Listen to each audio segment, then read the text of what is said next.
Well, everyone, anytime I put all these phones together, it just makes me so happy because these phones are just so legendary in their own right. We have the Samsung Galaxy S10, Galaxy S20, Galaxy S21, Galaxy S22, and the Samsung Galaxy S23, the new one.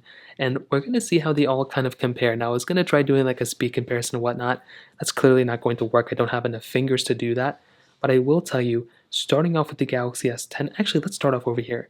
The newly released, newly announced Galaxy S23, it's a great phone, but when we start off with the Galaxy S10, it's so crazy to me about how insane the changes have been. And when you look through each individual generation here, I know we kind of joke around that Apple kind of, made the same phone over and over again. But when you actually look at the front here, it is kind of funny how all these phones, like if I just had the same wallpaper on all of them, they would look almost identically the same. I don't know what's going on with the Galaxy S20 here.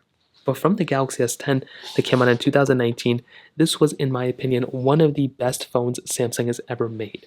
This phone brought a lot of first. It brought the first, I guess, hole punch display on the Samsung Galaxy S series. It brought a really nice build quality. Samsung DeX was improved. It kept the headphone jack in micro SD card slot and that triple camera setup. And that was beautiful.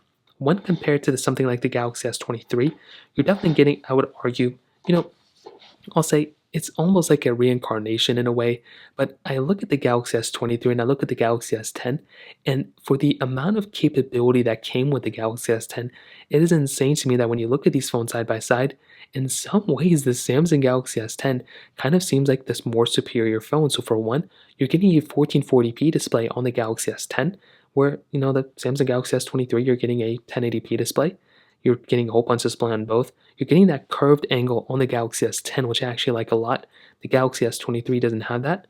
On the bottom, you're actually getting a headphone jack on the Galaxy S10. The S23 doesn't have it. And you're getting a microSD card slot on the Galaxy S10 as well, where the S23 doesn't have it either. But there are a lot of things the Galaxy S23 has the S10 doesn't have. I have to state that. Like you're missing out on a 120 Hz display. The whole punch display here I think arguably looks better. Way better camera setup here. It's way faster phone, and this phone is still supported with software, so keep that in mind. But the S10 in and of itself brought a few things that the S23 still has. It's the first phone to have triple camera setup. This phone still has it. First phone to have reverse wireless charging. The S23 still has it. First phone to bring a hole punch display. This phone still has it. And it was a continuation with Samsung DeX and whatnot. And clearly the S23 still has that stuff too. So the S10, a legendary phone. I love that phone a lot. But then in 2020, a crazy year, the Samsung Galaxy S20 got announced and released. And this was, in my opinion, probably one of my favorite Samsung phones Samsung's ever made. I mean, it was probably one of my favorite phones. I think the S10 is probably out there. But the S20, right, it brought in that specific hole punch display again, but it centered it out. So when we look at the S23, it is basically a centered out display of that. So I like that a lot that they kept that centered hole punch. It looks very good.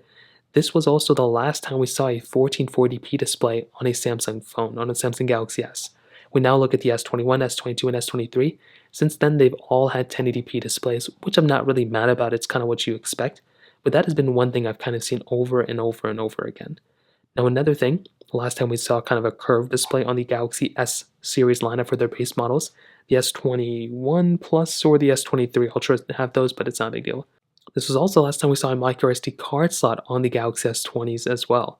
So that was kind of a sad thing. I kind of wish they kept it forever, but what are you going to do about it?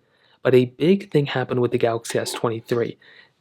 But a big thing happened with the Samsung Galaxy S20. So much so, in fact, that each individual Samsung phone that came out after that in this lineup has had this feature. And that is that 120 Hz display.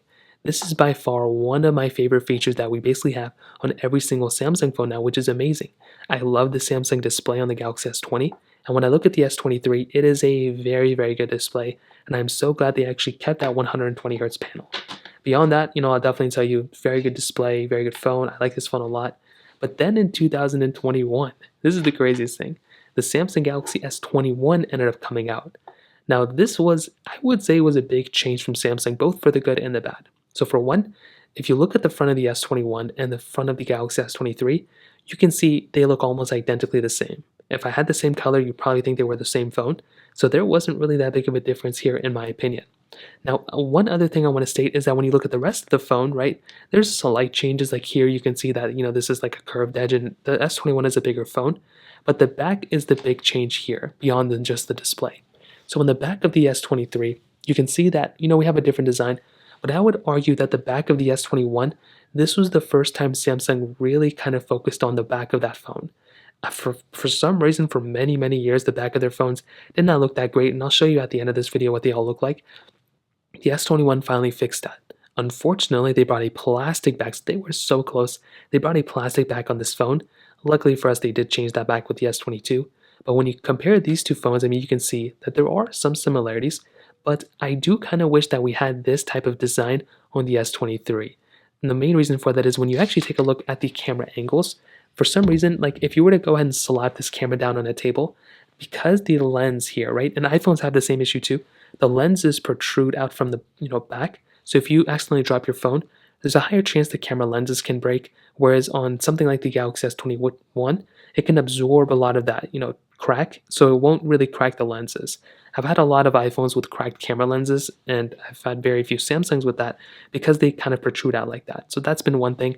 Other than that, though, I look at both of these phones, and they look very beautiful, and I do like Samsung a lot. So, there's some advantages with that type of styling, but this was the first time Samsung removed the microSD card slot again for good. Not like the Galaxy S6.